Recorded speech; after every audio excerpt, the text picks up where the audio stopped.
कथेचं नाव आहे सुकेशिनी. मेरू पर्वताच्या पायथ्याशी एक गाव होतं. या गावात सुकेशिनी नावाची एक तरुण सुंदर मुलगी राहत असे. त्या वर्षी त्या गावावर दुष्काळाची छाया पसरली होती. एक बादली पाणी मिळवण्यासाठी लोकांना कितीतरी दूरवर पायी चालावं लागे. दुष्काळामुळं शेतातलं पीक कोळपून गेलं होतं. गावकरी अत्यंत हलाखीच्या परिस्थितीत दारिद्र्यात दिवस कंठत होते. गावातील अनेक झोपड्यांपैकी एका लहानशा झोपडीत सुकेशिनी आपल्या आईबरोबर राहत असे. त्यांच्याकडे काही मेंढ्या होत्या. त्यांच्यावर दोघींची गुजराण चाले. त्यांची परिस्थिती गरिबीची असली तरी मायलेकी खूप कष्टाळू होत्या. सुकेशिनीचे केस अत्यंत लांबसडक आणि मुलायम होते. ते इतके लांब होते की ती रस्त्याने जाऊ लागली की ते रस्त्यावर लोळत. त्यामुळेच तिचं सुकेशिनी हे नाव तिला अगदी शोभून दिसे. एक दिवस आपल्या मेंढ्यांना चारण्यासाठी सुकेशिनी घराबाहेर पडली खरी, पण कुठेही अगदी नखभरही गवत दृष्टीस पडेना. सर्वत्र नुसती ओसाड जमीन. आपण समोरच्या मेरू पर्वतावर चढून जावं आणि जर कुठे गवत आढळलंच तर त्याचा भारा डोक्यावर घेऊन खाली यावं आणि आपल्या या मेंढ्यांना ते गवत चारावं असा तिनं मनात विचार केला. मेरू पर्वत चढून जाणं हे काही साधं सोपं काम नव्हतं. सुकेशिनीने अर्धा अधिक पर्वत पार केला आणि ती थकून गेली. वाटेत एक लिंबाचं झाड होतं. त्याच्या सावलीखाली ती विश्रांतीसाठी बसली. थोड्या वेळाने आजूबाजूला पाहत असताना तिची दृष्टी एका हिरव्यागार वेलीवर पडली. त्या प्रकारची वेल तिने याआधी कधीच पाहिली नव्हती. आपण ही वेल मुळासकट उपटून काढावी आणि आपल्या मेंढ्यांसाठी घरी न्यावी असं तिच्या मनानं घेतलं. तिने उठून जरा जोर लावून ती वेल ओढण्यास सुरुवात केली.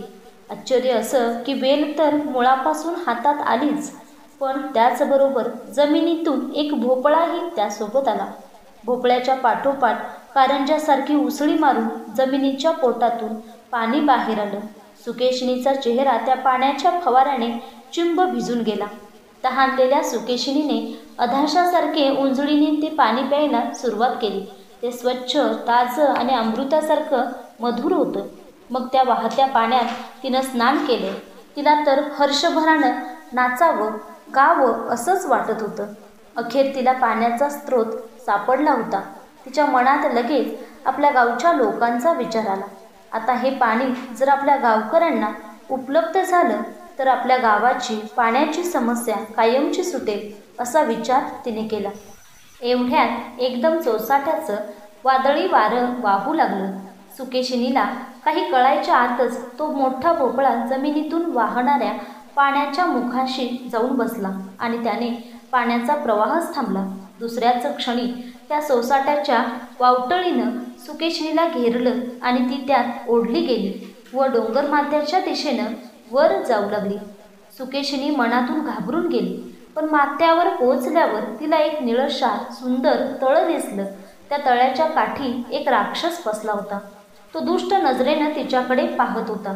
तिला पाहताच तो गरजला, तरुण मुली, मी या पर्वताचा स्वामी आहे.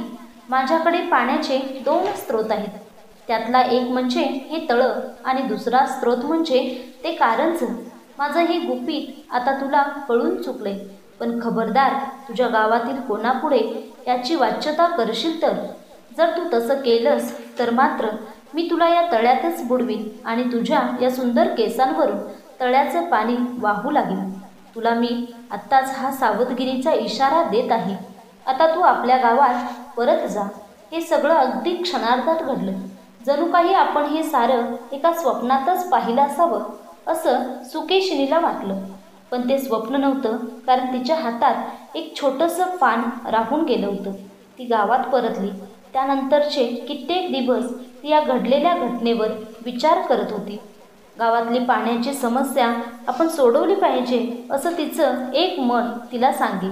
पण त्या तळ्याच्या थंडगार पाण्यात बुडण्याच्या कल्पनेनं तिचं अंग शहारून उठे. आपल्या काळ्याभोर केसांवरून पाणी वाहत राहणार या कल्पनेनं सुद्धा जीवाचा थरकाप होई तिच्या. त्यामुळे ती मूकपणे दिवस कंठत राहिली. दिवस सरले, महिने लोटले. ती दिवसेंदिवस अधिक अबोल होत गेली. गावातील पिण्याच्या पाण्याची समस्या फारच वाढली होती. त्याचबरोबर तिच्या मनातील चिंतासुद्धा वाढत चालली होती. त्या चिंतेने तिचे सगळेच्या सगळे केस पांढरे झाले. इतकी तरुण सुकेशनी, पण पांढऱ्या केसांमुळे तिचं सौंदर्य लुप्त झालं.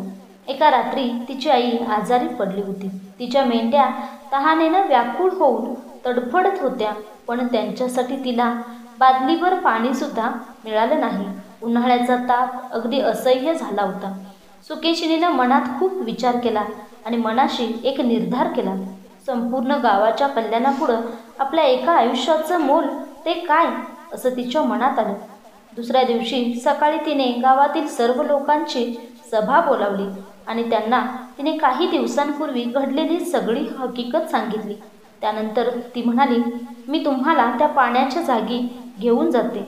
त्यावर जमलेल्या जनसमुदायातील एक तरुण उठून म्हणाला, सुकेशिनी, आमच्या सुखासाठी तुझा बळी जावा असं आम्हाला मुळीच वाटत नाही. माझ्याकडे एक तोडगा आहे. आपण हुबेहूब सुकेशिनीच्या आकाराची, चेहऱ्या मोहऱ्याची एक लाकडी बाहुली तयार करू. सुकेशिनी, तू तुझ्या डोक्याचं मुंडन कर आणि तुझा सगळा केशसंभार माझ्या हवाली कर. तो केशसंभार मी त्या बाहुलीला लावतो. एकदा तुझ्या डोक्याचं मुंडन केलं की तुला कोणीच ओळखू शकणार नाही, कारण तुझे केस हीच तुझी ओळख आहे. त्यामुळे तो राक्षस तुझा पुतळा घेऊन जाईल आणि त्यालाच तळ्याच्या आत गाडून टाकेल. ही कल्पना सर्वांनाच पसंत पडली. दुसऱ्या दिवशी गावातील सर्व तरुण व धट्टेकट्टे लोक मेरू पर्वत चढून वर गेले. ते सगळे त्याच लिंबाच्या झाडापाशी जाऊन पोहोचले. त्यांच्यासोबत सुकेशिनी होतीच. तिने ती वेल लगेच ओळखली. त्यानंतर काय करायचं हे तिने त्या तरुणांना नीट समजावून सांगितलं. मी ही वेल मुळापासून उपटून काढण्यापूर्वी त्या ठिकाणापासून आपल्या गावापर्यंत एक चर खोदा. तो तयार झाला की मी ती वेल जमिनीतून उखडून तो भोपळा बाहेर काढते आणि तो भोपळाच नष्ट करून टाकते. मग बाकी ईश्वराची मर्जी. लोकांनी तिच्या बोलण्याप्रमाणे सर्व काही केलं. सुकेशिनीनं वेल मुळापासून उखडून काढताच परत उसळी मारून पाणी बाहेर आलं. ते लोकांनी खोदलेल्या चरातून थेट गावापर्यंत जाऊन पोहोचलं. तात्काळ तिथे मोठं चक्रीवादळ झालं आणि लांब केसांचा पुतळा त्यात आपोआप खेचला गेला. पुतळा डोंगराच्या माथ्यावर पोहोचल्यावर क्षुब्ध राक्षसाने तो पुतळा घाईने तळ्यात नेऊन बुडवला. तो पुतळा आहे हे त्याच्या लक्षातही आलं नाही. एवढंच नाही तर सुकेशिनीच्या लांबलचक केसांवरून बर्फासारखं थंडगार पाणी सतत वाहू देण्याच्या हट्टापायी त्याने तळ्याला एक खिंडार पाडून पाण्याचा प्रवाह बाहेर सोडला. सुकेशिनीचे ते पांढरे शुभ्र केस इतके लांब होते की पर्वताच्या माथ्यावरून त्या केसांवरून पाणी धबधब्यासारखं उसळत खाली कोसळू लागलं. गावकऱ्यांना शेतीकामासाठी त्या पाण्याची मोठी मदतच झाली. त्याचबरोबर चरातून खाली गावात येऊन पोहोचलेलं पाणीही उपयोगाला आलं. दुष्काळाच्या विळख्यातून त्या गावाची सुटका झाली. या सर्वांमुळे संतप्त झालेला राक्षस मेरू पर्वत सोडून दुसरीकडे निघून गेला. काही दिवसातच सुकेशिनीचे केस जोमानं वाढू लागले आणि परत एकदा रेशमी, मुलायम, काळ्याभोर केशसंभारानं तिचं सौंदर्य फुलू लागलं. गावकऱ्यांनी सुकेशिनीच्या त्यागी वृत्तीचं मनापासून कौतुक केलं.